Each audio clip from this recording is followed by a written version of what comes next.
Hi everyone, welcome to our first online discussion. So last time I already gave you an assignment, so I hope you already have an idea about the definition of environmental science. And I assume you already know the importance of environmental science in our life. Today I will just give a short definition of environmental science. So what is environmental science?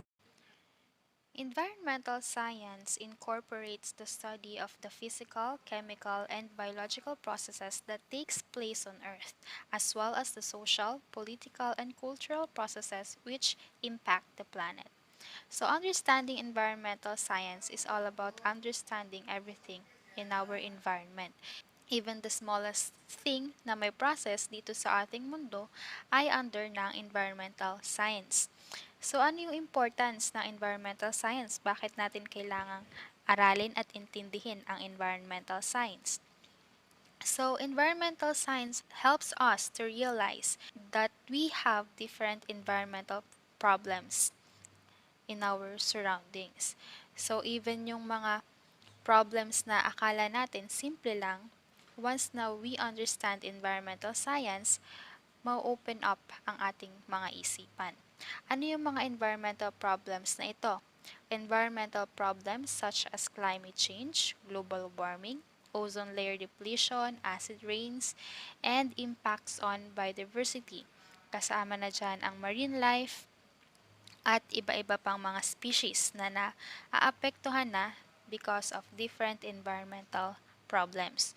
So we cannot just consider this as national problems, but these are global problems. Ano pa ang importance ng environmental science? It also helps us to understand the impacts of development on environment. It talks about the action sa ating environment. So yun ang mga dapat nating tandaan na importance ng environmental science. Okay, so let's proceed to our lesson. So we have three topics under fundamental ecological principles. First, we have the ecosystem. Second, pathways of energy. And third, materials and nutrient cycles. So learning outcomes. So at the end of the lesson, you should be able to differentiate the relationship between living organisms and their environment, determine the significance of biogeochemical cycles, and explain the classification of nutrients and classify how people affect biogeochemical cycles. So, first, let's proceed to our first topic, ecosystem. If we're going to define ecosystem, it is all about the relationship of different organism, different living things in a given area. Ang sabi nga dito sa ating handout, the ecosystem in a given area is the living and non-living thing in an environment. It is the study of the interaction or relationship between organisms and their environment. So, kabilang dyan ang plants and animals together with their surroundings. So, lagi nyo lang tatandaan, kapag sinabing ecosystem, it talks about the relationship, the interaction of different living organisms, living things, and non-living things. So, the ecosystem of an aquarium is one example. Why? Because it consists of the hydrilla and other plants, fish, snails, and other aquatic animals, some of which can only be seen under a microscope. So, sa ocean, ang makakonsider natin na mga pwede lang makita through microscope ay ang zooplankton and phytoplanktons. So, ito yung mga nagiging source of food ng mga isda. Okay, so sa aquarium, the one who takes care of the aquarium is also included, also part of the ecosystem. Another example is grassland. Grassland too is an ecosystem. It is made of grass, earthworms, insects, bacteria, soil, water, sunlight, and other plants and animals that live on it. Another is the forest. So forest is a more complex ecosystem. Why? Because forests consist of different interaction, different living things and non-living things. Okay? So, in an ecosystem, we have different components. We have two main components of an ecosystem. These are the biotic and abiotic components. So, let's first discuss what are the biotic components of an ecosystem. So these are the living components of an ecosystem: plants, animals, as well as fungi and bacteria. Some of the factors that are included here. These biotic components can be further classified based on the energy requirement source. The three broad categories of biotic components are producers, consumers, and decomposers. So, I'm sure na alam nyo na kung ano yung producers, consumers, and decomposers, right? But let's refresh kung ano man yung inyong mga nalalaman or kung ano man yung natatandaan nyo pa ng high school. So, producers, these are the plants in the ecosystem which can generate their energy requirement through photosynthesis in the presence of sunlight and chlorophyll. So, ito yung mga plants which is the source of energy ng mga living organisms. So, say, producer, they can easily generate their energy through the help of sunlight. B. Consumers includes herbivores, carnivores, and omnivores. So, I'm very sure alam nyo na kung ano ang difference ng herbivores, carnivores, and omnivores. The third one, decomposers. Decomposers are the fungi and bacteria, which are the saprophytes. So, they feed on the decaying organic matter and convert this matter into nitrogen and carbon dioxide. These saprophytes play a vital role in recycling the nutrients so that the producers, the plants, can use them once again. So, papaano nila magagamit ulit? So, for example, yung mga namamatay na mga animals or kaya yung mga plants, once na sila ay mabulok, babalik sila sa lupa as an fertilizer, pampataba, and magagamit ulit ng soil para sa mga plants. The second is the abiotic components of ecosystem. So, ecological factors are the physical and or the chemical factors that act on the living organisms at any part of their life. The physical and chemical factors are characteristics of the environment. The abiotic factors differ from ecosystem to ecosystem. In the aquatic ecosystem, water, pH, sunlight, turbidity, water depth, salinity, available nutrients, and dissolved oxygen are included as abiotic factors. Similarly, abiotic factors in the terrestrial ecosystem can consist of soil, soil types, temperature, rain, altitude, wind, nutrients, sunlight, and etc. So first, let's discuss the soil. So soil is one of the significant abiotic factors of the ecosystem. It functions as a habitat and a pool of nutrients for many organisms. The physical characteristics of the soil include its color, texture, moisture, pH, and structure. Soil formation begins first with the breakdown of rock into regolith. Continued weathering and soil horizon development process leads to the development of a soil profile. Kaya meron tayong soil profile.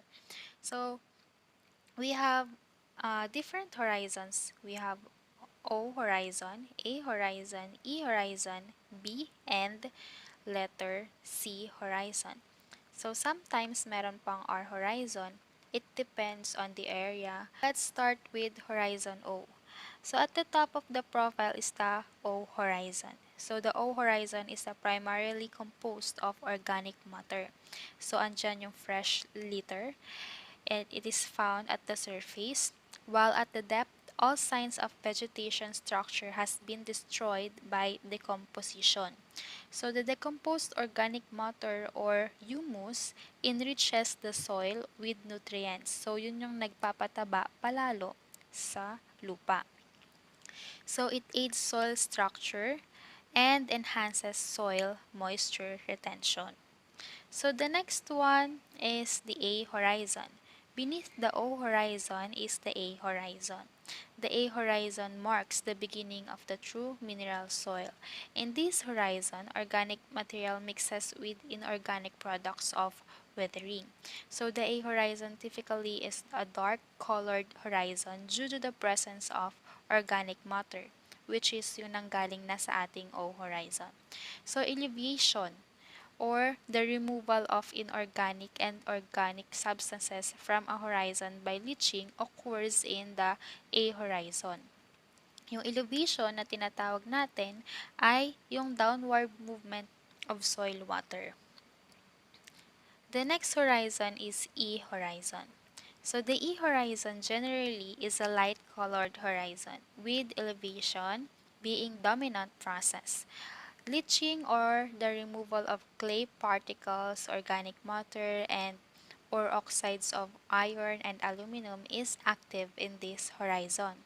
So under coniferous forest, the E horizon often has a high concentration of quartz, giving the horizon an ashy gray appearance. So yung coniferous forest class can be located in the cold area. So ito yung mga makikita natin banda sa north. B horizon. B horizon, beneath the E horizon lies the B horizon. So the B horizon is a zone of elevation where downward moving, especially fine material, is accumulated. So the accumulation of fine material leads to the creation of a dense layer in the soil. In some soils, the B horizon is enriched with calcium carbonate in the form of nodules or yung mga layer. So this occurs when the carbonate precipitates out of downward moving soil, water, or from capillary action. And the last part is the C horizon. It represents the soil parent material, either created in or transported into its present location. So beneath the sea horizon lies the bedrock or tinatawag natin na R horizon. The next under abiotic components of an ecosystem is water. So water, as we all know, is very important. It is an important ecological factor. It comprises a large percentage of the tissues of different organisms.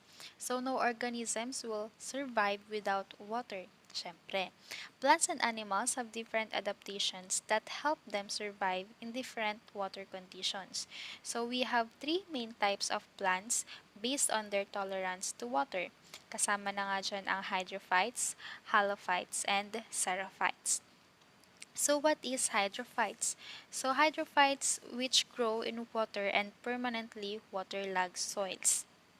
So if you can see sa picture natin, ang example natin dyan ay mga water lilies and other plants na kaya makapag-survive permanently in water. The next one is halophytes, which grow in the saline environment. An example for these halophytes are mangroves. They can survive in a saline environment. The third one is xerophytes. So, xerophytes which grow in dry or arid conditions. So, kabilang na nga dyan yung mga plants na nabubuhay sa desierto. So, yun yung iba't ibang klase ng mga plants na kaya makasurvive in terms of their tolerance sa water.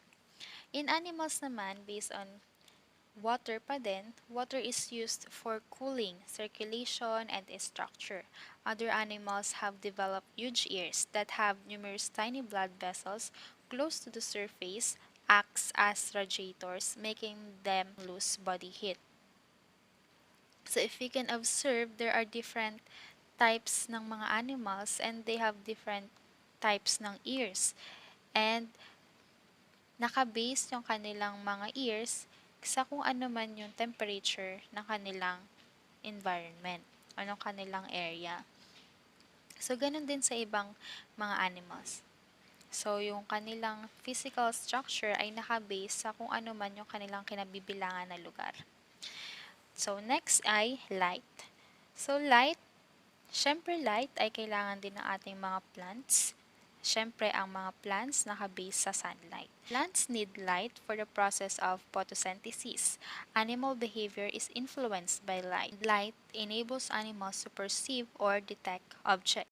So, lahat ng mga living organisms ay nakadepende sa light para sa kanilang survival, para sa kanilang source of food, at kung ano pa yung kanilang mga activities. The next one is temperature. So, different organisms have different levels of temperature tolerance. So, however, most organisms function within a temperature range between 0 degrees Celsius and 50 degrees Celsius. When the level of tolerance for the temperature of an organism exceeds, the organism cannot function and may die.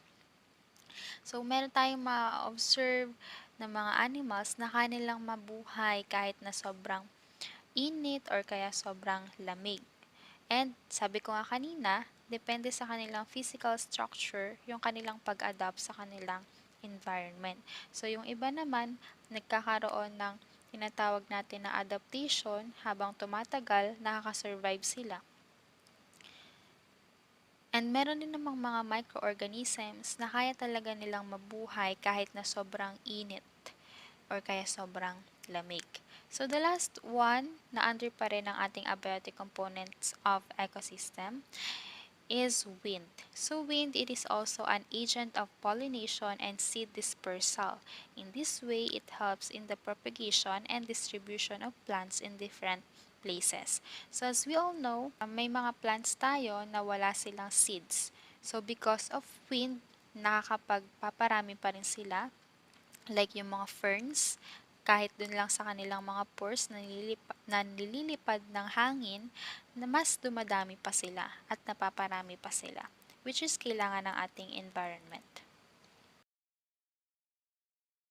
So, topic 2 tayo guys. So, pathways of energy. So, the energy from the sun is the ultimate factor that enables an ecosystem to function.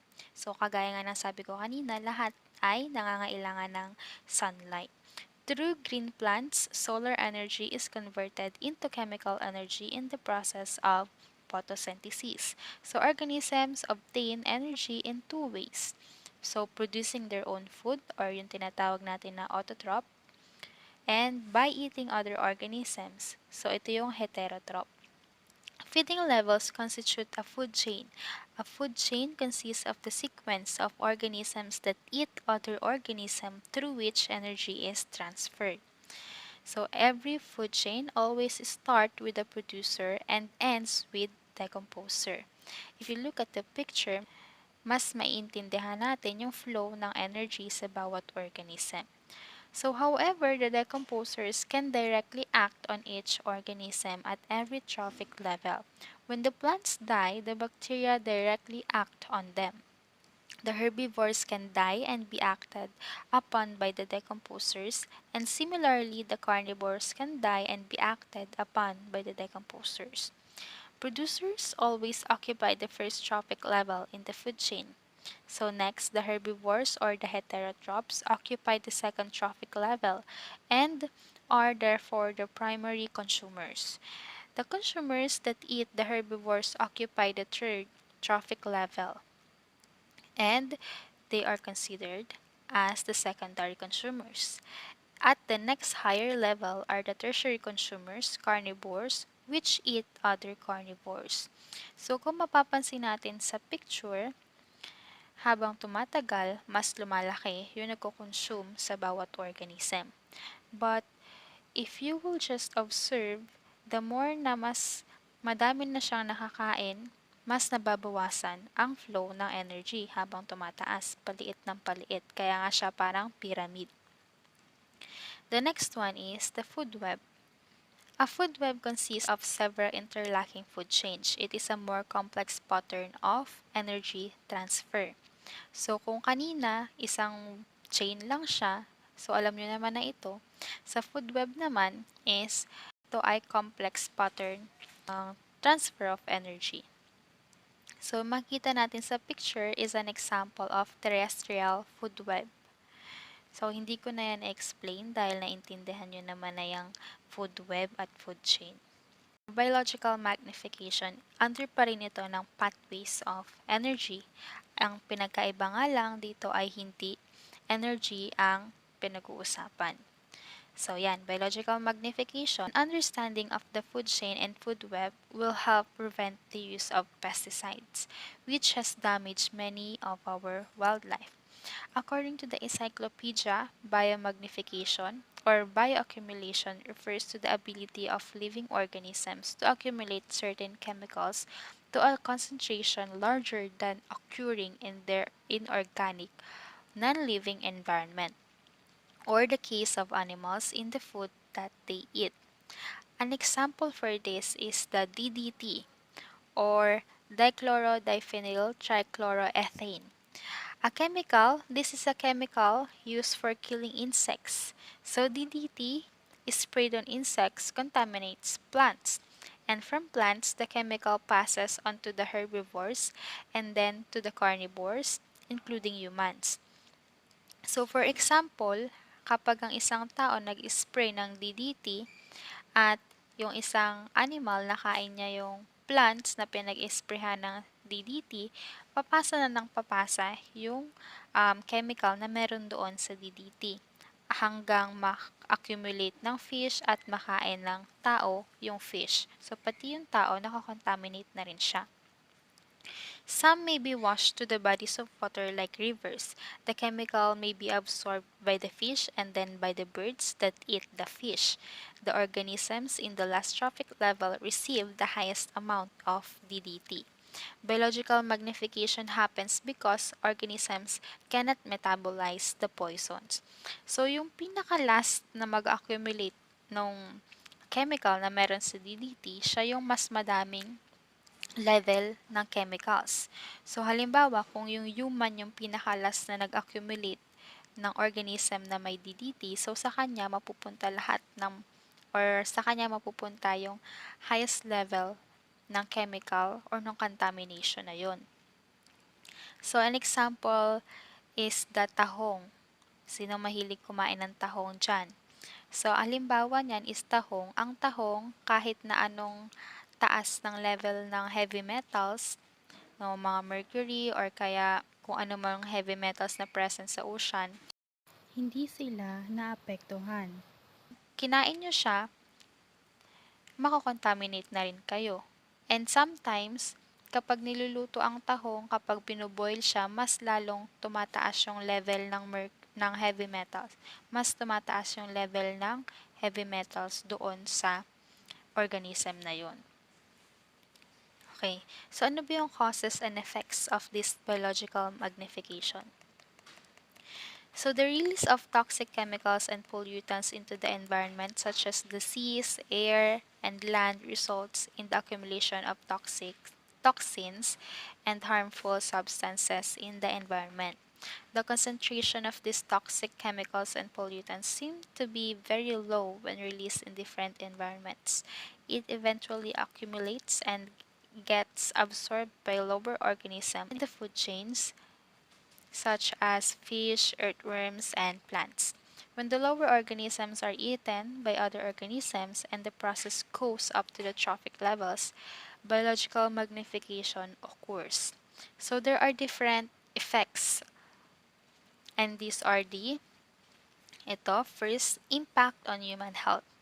So humans become more susceptible to cancers, liver, kidney failure, respiratory disorders, birth defects in pregnant women, brain damage, heart diseases are a result of the mercury, cadmium, lead, cobalt, chromium, and other chemical poisoning. Say, for instance, diseases like hepatitis and cancer have been attributed to consuming seafood that has been poisoned by mercury and polyaromatic hydrocarbons. So, another info lang class, ang cyclic aromatic hydrocarbons can also be found dun sa mga kinakain nating mga iniihaw. Yung dark or yung mga sunog na part, which is dapat din natin kinakain, yun yung mas nagpapakos pa sa atin ng cancer or yung carcinogenic. So, dapat iwasan natin yun. Second is effects on reproduction and development of marine creatures. So, the various toxic chemicals and elements accumulate in the vital organs of the various aquatic creatures, affecting their reproduction and development. For instance, seabird eggs are laid with thinner shells than normal and can result in the birds. So, because of these different chemicals na absorb or na-accumulate ng mga organisms, yung normal is nababago. Kagaya nga na nabanggit ko. So, selenium and heavy metals such as mercury also affect the reproduction of aquatic creatures such as fish as it destroys their reproductive organs. So, maliban sa PCBs or yung polychlorinated biphenyls, it also biomagnifies and impairs reproduction and is considerably high in aquatic system. So, naging abnormal yung mga reproductive organs ng mga hayop, lalo-lalo na sa marine life. Disruption of food chain, the third one. So many sea creatures depend on the natural food chain for survival. When chemicals and other toxins are carried into the soil or rivers, lakes, or oceans and taken up by various organisms, it disrupts the interconnected relationships within the food chain. So, it happens when small animals ingest or plants absorb the toxic elements, and then after which they are eaten by bigger animals, affecting the entire natural food chain. So, imagine that, nag-spray ka lang ng chemical, nakain or na-consume ng isang organism, maapektuhan na lahat. So, the creatures or plants intoxicated with substances such as mercury, copper, chromium, selenium, cobalt may also be consumed by humans and top animals in the food chain, leading to susceptibility diseases, reproductive disorders, and even deaths. So, dapat talaga na maging maingat tayo kung ano yung ating mga nagamit sa ating environment. Let's proceed to the pyramid of energy and pyramid of biomass. The energy pyramid shows the amount of energy at each trophic level. According to the diagram, the producers contain most of the energy. They are the first organisms to trap the energy from the sun and convert this into chemical energy. The amount of energy decreases from one level to other as you go up to the pyramid. So during this process, energy is lost in the form of heat in the atmosphere. The energy pyramid also provides us information on the number of organisms at each level.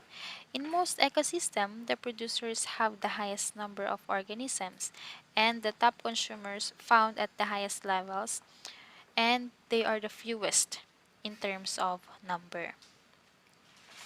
So, yung biomass naman, so sa biomass, each trophic level contains some amount of energy stored in the tissues or protoplasm of the organisms. This becomes part of the biomass of the organism. So, what about biomass? Okay, so each trophic level contains some amount of energy stored in the tissues or protoplasm of the organism. This becomes part of the biomass of the organism. So how are we going to define biomass? So biomass refers to the amount of living tissues. It is a measure of the total mass of dry organic matter produced in a given area, or also called as a standing crop. So as this biomass pyramid shows, the biomass of an ecosystem decreases with each level of a food chain. The biomass decreases because only a part of the plant is eaten by the consumer. Hence, not all of the biomass of the plant is converted to the biomass of the herbivore. So the herbivore does not digest all the biomass that it has eaten. The undigested materials are excreted or nilalabas nila, and the digested materials are converted to carbon dioxide, water, and energy. This energy is now used for the activities of the organism and lost heat in the environment. So, hindi lahat ng biomass na nakokonsume nila ay nagagamit nila for themselves, but the others are excreted, nilalabas nila through different ways. So, natapos na natin ang dalawang topic, And before we proceed to our next topic, let's have a short environmental commercial.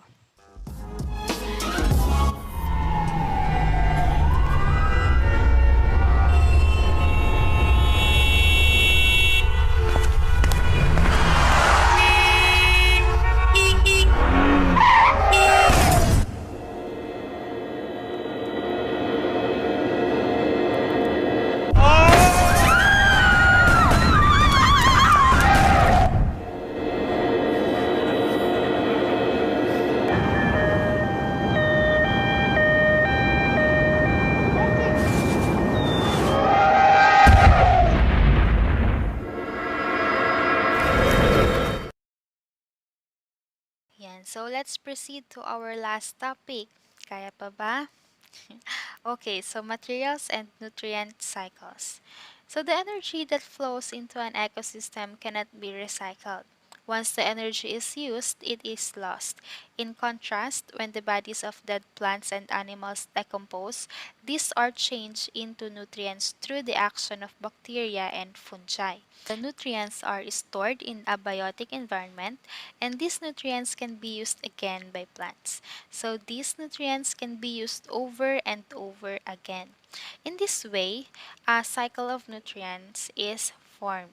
So this cycle of nutrients is an important process that takes place in the ecosystem. Through the cycle of nutrients, the organic compounds found in the bodies of organisms are converted into inorganic compounds that serve as nutrients to the other organisms. So, there are two classification of nutrients, the macronutrients and micronutrients. So let's first discuss the macronutrients at kung ano-ano yung under ng macronutrients. So these are the components of organic compounds in cells, including water. Carbon is the major element in all macromolecules. So kabilang din dito ang carbohydrates, proteins, nucleic acids, lipids, and many other compounds. Carbon accounts for about 50% of the composition of the cell, and nitrogen Nitrogen represents 12% of the total dry weight of a typical cell and is a component of proteins, nucleic acids, and other cell constituents. Most of the nitrogen available in the nature is either atmospheric nitrogen or N2 or another inorganic form. Diatomic nitrogen, however, can be converted into an organic form only by certain organisms, called nitrogen-fixing organisms. Both hydrogen and oxygen are part of many organic compounds and water. Another is phosphorus. Phosphorus is required by all organisms for the synthesis of nucleotides and phospholipids. Next is sulfur. Sulfur is a part of the structure of some amino acids, such as the cysteine and methionine, and is also present in several vitamins and coenzymes. Other important macronutrients are the potassium, magnesium, calcium, and sodium. Although these elements are required in smaller amounts, they are very important for the structure and function of the prokaryotic cell. So, micronutrients. In addition to these macronutrients, prokaryotes require various metallic elements in small amounts. These are referred to as micronutrients or trace elements. For example, iron is necessary for the function of the cytochromes involved in electron transport reactions. Some prokaryotes require other elements such as boron, chromium, and manganese, primarily as enzyme cofactors. So, not just because we say micronutrients, konti lang, is kailangan pa rin siya ng mga animals, ng mga plants, para sa cells ng organisms.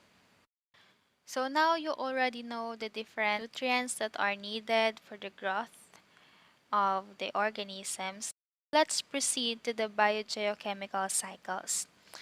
So, biogeochemical cycles involve the fluxes of chemical elements among different parts of the earth, from living to non-living, from the atmosphere to land to sea, and from soils to plants.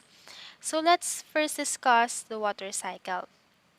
Water cycle, or the hydrosphere, So, the hydrosphere is the area of Earth where water movement and storage occurs as liquid water on the surface, andyan ang rivers, lakes, oceans, and beneath the surface, or groundwater, or ice, and as water vapor in the atmosphere.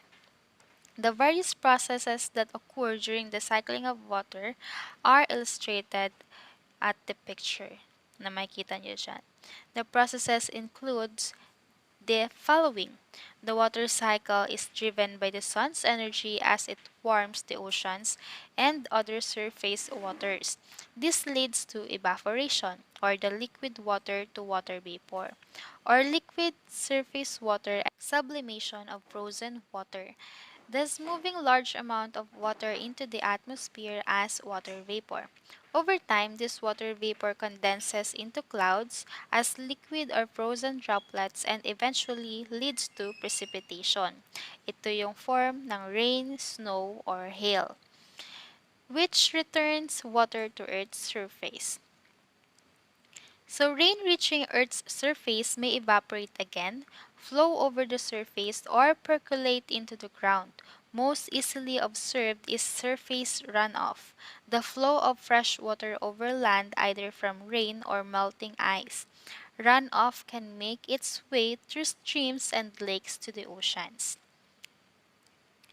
Water in the soil can be taken up by the plant roots. The plant will use some of this water for its own metabolism, and some of that will find its way into animals that eat the plants. But much of it will be lost back to the atmosphere through a process known as transpiration. Water enters the vascular system of the plants through the roots and evaporates or transpires through the stomata of the leaves. Ecologists combine transpiration and evaporation into a single term that describes water returned to the atmosphere, or we can call it evapotranspiration. Water in the soil that is not taken up by a plant and that does not evaporate is able to percolate into the subsoil and bedrock where it forms groundwater. So as you can see at the picture, an illustration of the groundwater. Groundwater is a significant subsurface reservoir of fresh water.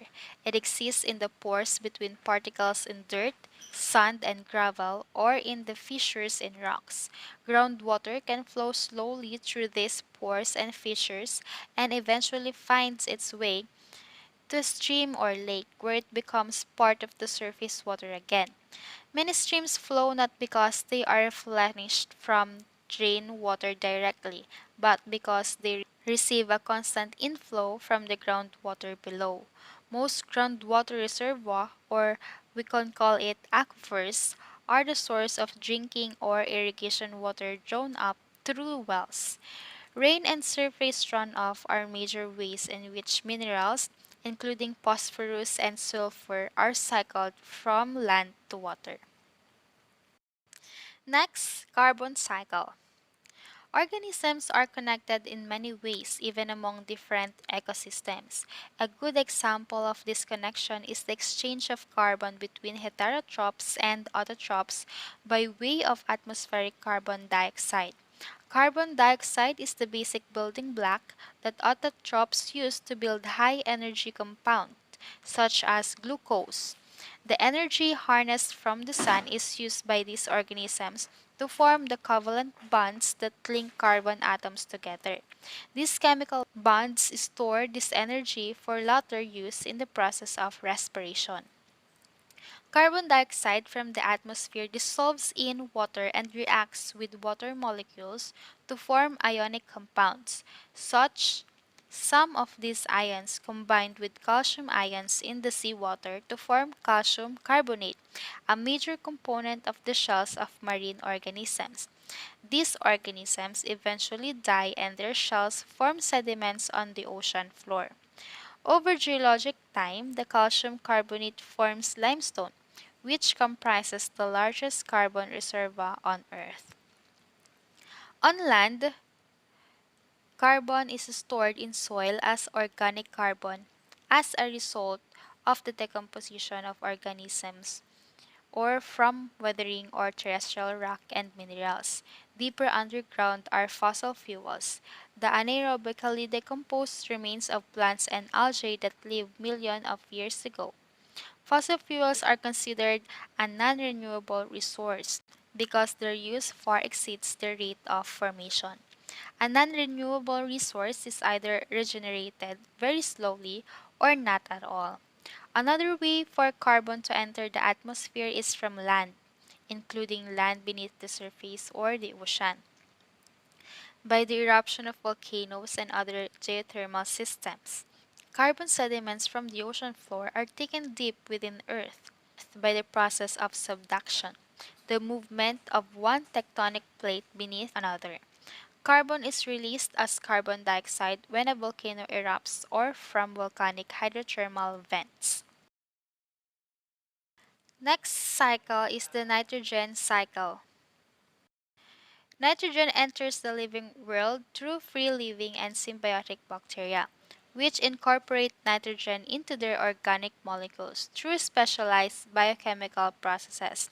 Certain species of bacteria are able to perform nitrogen fixation, the process of converting nitrogen gas into ammonia, which spontaneously becomes ammonium. Ammonium is converted by bacteria into nitrates and then nitrates. At this point, the nitrogen containing molecules are used by plants and other producers to make organic molecules such as DNA and proteins. This nitrogen is now available to consumers.